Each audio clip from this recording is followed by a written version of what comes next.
Hello and welcome to Do It Yourself channel. Today I will show you where to find the option and how to make our keyboard font a little bit smaller in Samsung Galaxy S24 Plus phone. So where to look for the option to change font on the default Samsung keyboard. First we need to open our font settings.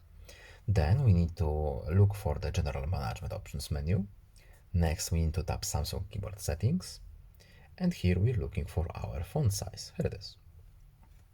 So at the bottom, as you can see, we have the example of how our keyboard looks right now. And at the top, we have the option to change the size.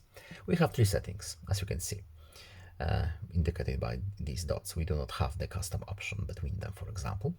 So we have right now the biggest option, and we can go to the default, the middle option, or make it smaller, as you can see from here. I prefer the default one, or even the bigger one. But here we have our option to change it. That's all. I hope this video is helpful to you. Please leave a like and subscribe. Have a nice day and see you in the next video. Bye.